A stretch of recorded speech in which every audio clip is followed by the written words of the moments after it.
আমার পোমাক্কালের part 1 upload করার পর থেকে সবাই আমাকে মেসেজ দিয়ে বলছেন, আপু সেকেন্ড পার্টটা দাও না, দেখি কি আছে সেকেন্ড পার্টে।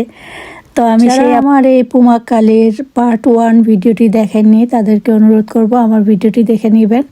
আর পার্ট 2তে থাকছে আপনাদের জন্য অ্যান্টিক পুল আর থাকছে একটা মিউজিয়াম। তো আমি আপনাদের সাথে দুইটাই একসাথে শেয়ার করে দিলাম, কেননা ছোট ছোট করে দিতে গেলে দেখা যায় যে একদম ছোট হয়ে যায়, না হলে একদম বড় হয়ে যায়, এই আর কি অবস্থা।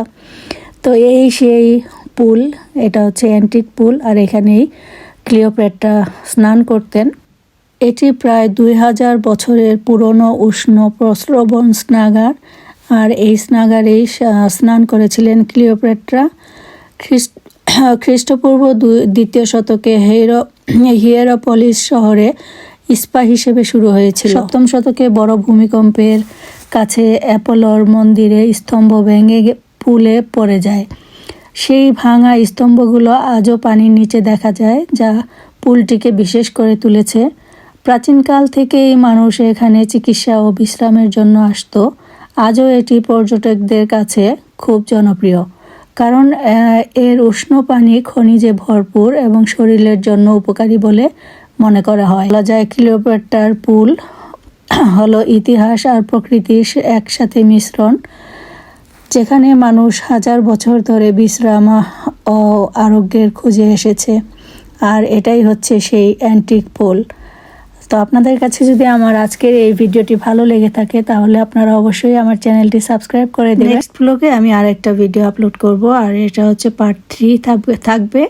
আপনারা যারা পার্ট 1 আর পার্ট 2 দেখেছেন তারা অবশ্যই পার্ট 3টা দেখে নেবেন। খুবই সুন্দর প্লেস আর দেখার মতো জায়গা এবং এনজয় করার মতো একটি জায়গা।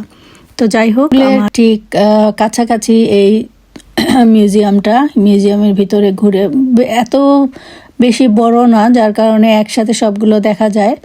যদিও একটু প্রথম দিকে হেঁটে আসতে একটু সময় লাগবে, বাট পরে তেমন একটা হাঁটা লাগবে না আর কি। ভিতরে ঢুকতেই আর কি অনেকটুকু হাঁটা, তারপরে আর তেমন হাঁটা না। তো যাই হোক, আমরা অ্যান্টিক পুলে আমরা যেহেতু নামিনি, ওইখানে সুইমিং করার জন্য আপনার যদি নামার ইচ্ছা থাকে তাহলে আপনি সুইমিং করতে পারবেন, বাট আমরা সেভাবে প্রিপেয়ার্ড হয়ে যাইনি, আর আমরা সুইমিংও করিনি আর কি। তো এই জন্য আমরা ওইখানে কিছুক্ষণ থেকে তারপরে এখানে চলে আসছি।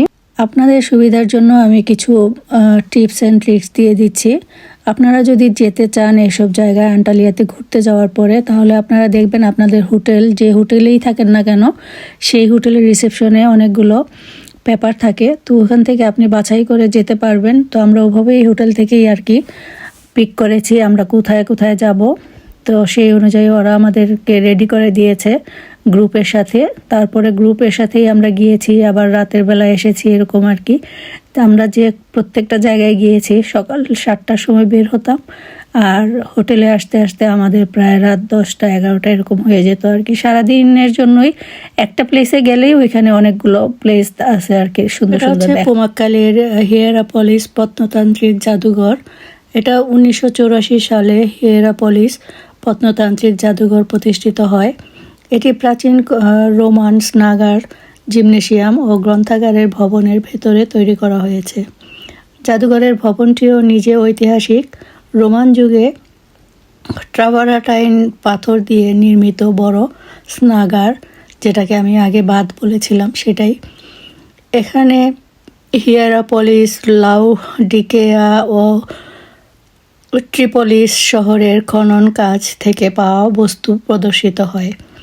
সংগ্রহে রয়েছে মূর্তি, সমাধি, ফলক, শিলালিপি, মুদ্রা ও দৈনন্দিন ব্যবহার্য জিনিসপত্র। একটি বড় গ্যালারিতে সমাধি ও ভাস্কর্য প্রদর্শিত হয়।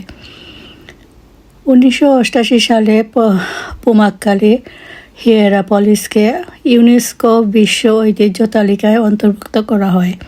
আর এই জাদুঘর সেই ঐতিহ্য সংরক্ষণের গুরুত্বপূর্ণ অংশ। আর আমরা যখন জাদুঘরটি ঘুরে ঘুরে দেখছিলাম, প্রত্যেকটা জিনিস দেখার পরেই আমাদেরকে গাইড বলে দিয়েছিলেন এটা কি ওইটা কি, এরকম আর কি। তো আপনারা যদি গ্রুপে যেয়ে থাকেন তাহলে অবশ্যই আপনাদের সাথে 2জন গাইড থাকবে। তো 2জন গাইড আমাদেরকে গাইড করেছেন আর হিস্ট্রিগুলো বলেছেন। তো যখন বলেছেন তখন তো শুনেছি, পরে তো ভিডিও যখন আপলোড করতেছি অনেক দেরিতে, তো সব কিছু হয়তো বা গুছিয়ে আপনাদেরকে বলতে পারিনি। যদি আমার কোনো কথায় বা কোনো ওয়ার্ডে কোনো ভুল থেকে থাকে ক্ষমা দৃষ্টিতে দেখে নেবেন। আর আপনাদের জন্যই এত সুন্দর করে এত কষ্ট করে ভিডিও করে নিয়ে এসেছি, আর আমার নিজের স্মৃতিতেও রাখার জন্য। তো আপনাদের কাছে যদি আমার ভিডিওটি ভালো লেগে থাকে তাহলে আপনাদের ফ্রেন্ডস অ্যান্ড ফ্যামিলির সাথে শেয়ার করে, যারা এখনও আমার চ্যানেলটি সাবস্ক্রাইব করেননি অথচ আমার ভিডিওটি দেখছেন তাদেরকে বলবো আমার চ্যানেলটি সাবস্ক্রাইব করে বেল বাটনটি অন করে রেখে দিবেন, যেন আমার নেক্সট ভিডিও নোটিফিকেশনটা আপনারা পেয়ে যান। নেক্সট পার্টে আমি আরও অনেক সুন্দর একটি জায়গা, এখানের সাথে জাদু মানে এই মিউজিয়ামটা দেখার পরে আমরা যেখানে গিয়েছিলাম সেটাই আপনাদের সাথে পার্ট 3-তে শেয়ার করব।